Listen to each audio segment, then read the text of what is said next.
So very interesting thing happened on Twitter recently. And by the way, I'm Pat Stedman, dating and relationship coach for men. I know it's been a minute since we posted on this channel, but we're going to get it back going again. So what I saw on Twitter recently was very, very amusing. You had this girl, and apparently this has been a phenomenon that's been going on quite a bit. This girl who was on OnlyFans, very promiscuous, selling all sorts of videos of her sleeping with guys, doing all sorts of degrading stuff. And now she has been saved. She's been redeemed, and she is not that woman anymore. I was talking about this a little bit on Twitter, but I want to go into it a little bit more in depth here on the YouTube channel, because this triggered a lot of people when I was like, this girl has not changed really at all. She still has the same problem that she had before. And many Christians were very, very upset at this, because it is obviously a common, we would say fundamental precept in Christianity that you can find Jesus, you can be saved. And this woman, she found Christ, therefore we can't judge her based on her past. And while I actually do, I'm a Christian and I do agree with that, I also think that a lot of Christians are fools. And they're fools because they can't read between the lines. They can't see when they're being manipulated. If they're told something that they want to hear, they tend to just jump onto it. And nothing shows the redemptive power of Christ more than a whore turned Madonna, than a woman who was a total prostitute who then found Christ and changed her ways. But we have to be very careful with this. This woman is very, very open about her past sexual experience and profession. And she is showing images that may be a little bit blurred out, but she shows images of herself when she was a whore and how now she's redeemed and she doesn't do this kind of stuff anymore. But she talks about her struggle with sin, about how she's looking, almost looked at pornography, but managed to stop herself. And then when guys say, hey, can you stop posting this stuff because we don't want to be tempted? She's like, that's on you.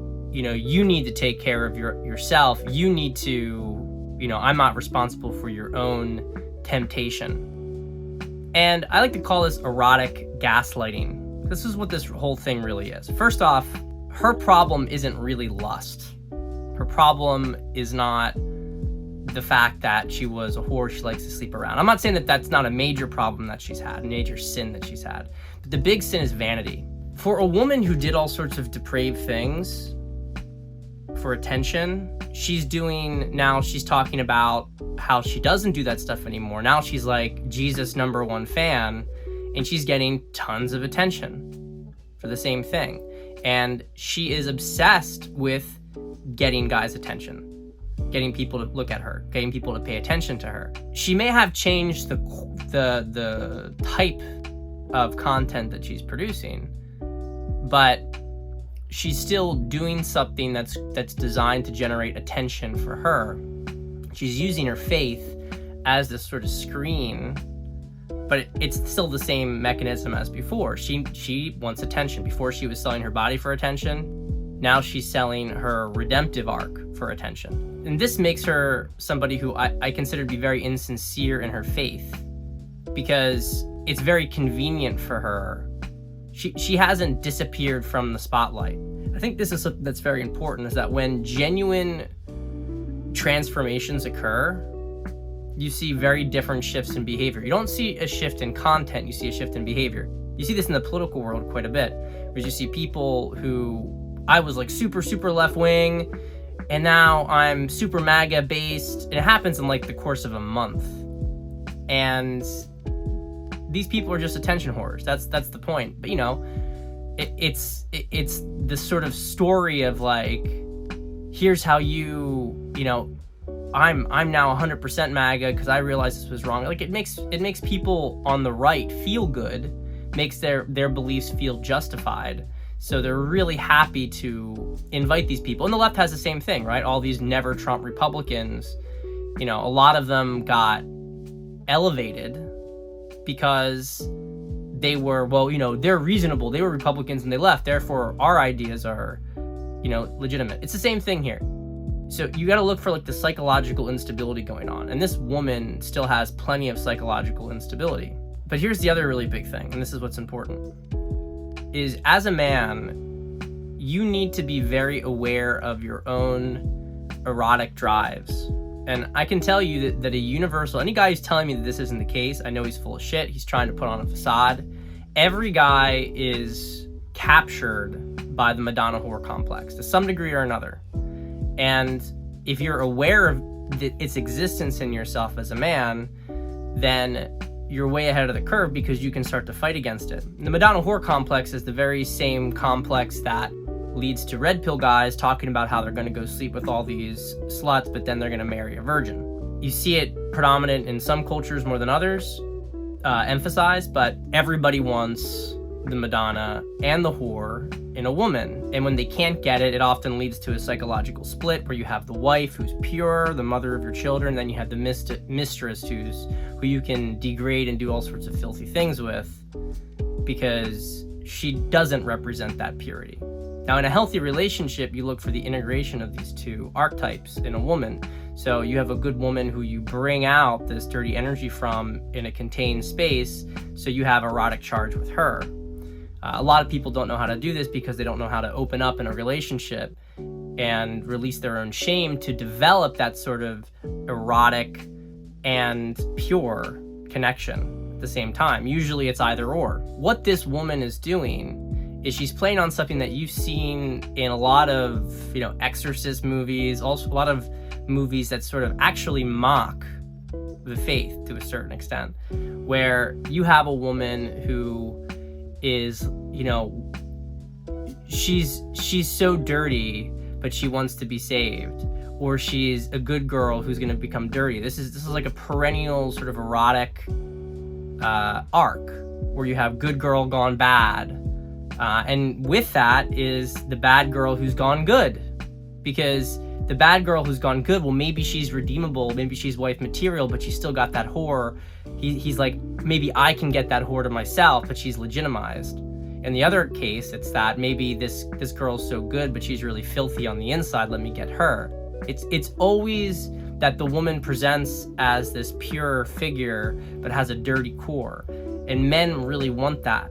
They're really, really drawn to it. So when this good, you know, church girl who's redeemed and saved, and she's very open and forthright about it, getting all this attention on her, but then she's talking about like her past as a whore and how she's, you know, trying to fight against this impulse. I mean, that is going to be a huge turn on. And so she has a boyfriend who you can tell is this like, you know, nice church guy, but you can tell, you know what the draw is to her, because she's an attractive woman. She's not a bombshell, but she's an attractive woman. And you know that she was a high quality match in the church community for a lot of these church boys, because they're thinking, now I can stay within, you know, my faith, but I can get the whore. It's kind of like a cheat code. So anyway, this is something that you're going to be seeing a lot more of. And I want you guys to be aware of it.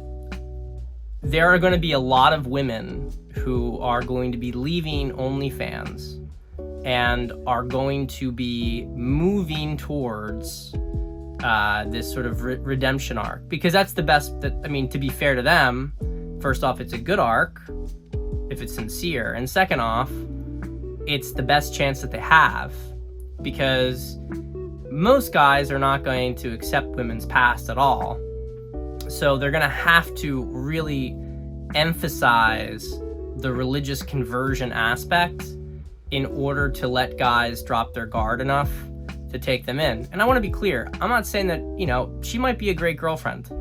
In all honesty, you know, they might have a good relationship. They might get married. I know girls who have gone through this trajectory and did have a dirty phase and genuinely did have this conversion, got married, or you're like your perfect little trad wife.